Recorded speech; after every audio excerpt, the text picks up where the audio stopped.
ନମସ୍କାର। ମୁଁ ଗତ ଅଧ୍ୟାୟରେ କହିଥିଲି, ଆଲୋଚନା କରିଥିଲି ଯେ ବାପା ହେଉଛନ୍ତି 22 ପାହାଚ।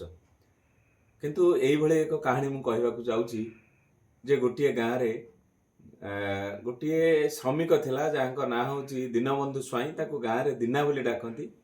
ଦୀନା ସ୍ୱାଇଁର 3 ପୁଅ ହେଲେ। କାହାର ପୁଅ ହଉନି। ବାପା ମା ଭଗବାନଙ୍କୁ ଡାକି ଡାକି ମଧ୍ୟ କାହାର ପୁଅ ହଉନି। ପୁଅ ପାଇଁ କେତେ ଜପ ତପ କେତେ କ'ଣ କରିବାକୁ ପଡୁଛି। କିନ୍ତୁ ଦୀନା ସ୍ୱାଇଁର 3 ପୁଅ। ସମସ୍ତେ ଗାଁରେ ଖୁସି ହେଇଗଲେ ଯେ ଯାହା ହଉ ଦୀନା ସ୍ୱାଇଁ ଗୋଟେ ଦିନ ମଜୁରିଆ, ତାର ମାନେ 3 ପୁଅ। ଏତେ ଖୁସି। ଦୀନା ସ୍ୱାଇଁ ତ ବହୁତ ଖୁସି ହେଇଗଲା। କିନ୍ତୁ ସେ ଖୁସି ଭଗବାନ ଆଉ ବେଶୀ ଦିନ ରଖିଲେନି। କାରଣ ଦୀନା ଯେତେବେଳେ ମାନେ ଦିନ ମଜୁରିଆ ହିସାବରେ ବା ଶ୍ରମିକ ହିସାବରେ ଯାଇଥିଲା କାମ କରିବା ପାଇଁ, ସେଠି ସେ ଖଣିରେ ତାର ମାନେ ମୃତ୍ୟୁ ହେଇଛି।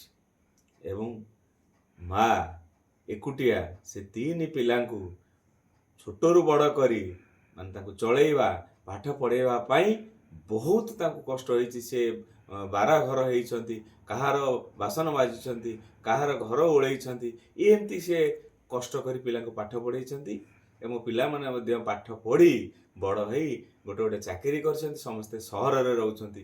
ଗାଁରେ ଯେତେବେଳେ ବୁଢ଼ୀ ମା ଅଛନ୍ତି ଏବଂ ସେ ଚଳିବା ପାଇଁ ମାନେ ଅସମର୍ଥ ହେଇଗଲେ, ସେତେବେଳେ କ'ଣ କଲେ ନା ପୁଅମାନେ ଚିନ୍ତା କଲେ ବା ଗାଁର ଲୋକମାନେ କହିଲେ ଯେ ତମ ମାଆକୁ ଆସି ନେଇଯାଅ, ତମ ପାଖରେ ରଖ, ଯେ ବୁଢ଼ୀ ହେଇଗଲେଣି, ଘରେ କେମିତି ସେ ରହିବେ।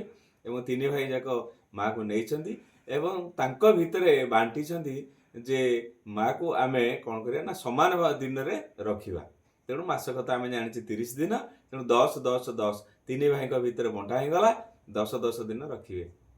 କିନ୍ତୁ ଯୋଉ ମାସରେ 31 ଦିନ ପଡ଼ିଯାଏ, କୌଣସି ପୁଅ ମାଆକୁ ରଖିବା ପାଇଁ ଚାହାନ୍ତି ନାହିଁ। କାରଣ ବୋହୂ କହିବେ ଯେ ତମର ତ 10 ଦିନ ପଡ଼ିଛି, ତମେ 11 ଦିନ ରଖିବ।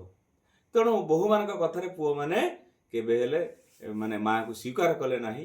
ଏବଂ ସେ ଗୋଟିଏ ଦିନ 31 ମାସ ଯୋଉ ଦିନ, ସେଇ ଦିନ ମା କ'ଣ କରନ୍ତି ନା ଯାଇ ରାଜରାସ୍ତାରେ ବସି ଭାବନ୍ତି, ମୁଁ 3 ପୁଅ ଜନ୍ମ କରିଥିଲି, କିନ୍ତୁ ଆଜି ମୁଁ ରାଜରାସ୍ତାରେ ଗୋଟିଏ ଦିନ ପାଇଁ ମୋତେ ଭିକ ମାଗିବାକୁ ପଡ଼ୁଛି। ଏ ଭୁଲ କାହାର?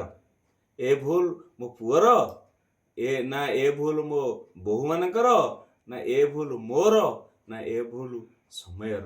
ଏଇ କଥା ସିଏ ପଚାରୁଛି କାହାକୁ? ନା ମନେ ମନେ ଭଗବାନଙ୍କୁ ପଚାରୁଛି ଯେ ଏ ଭୁଲ କାହାର? ବୁଢ଼ୀମା ବସି ଭାବୁଛି ଏଇ 31 ମାସ ମୋ ପାଇଁ ବିଷ।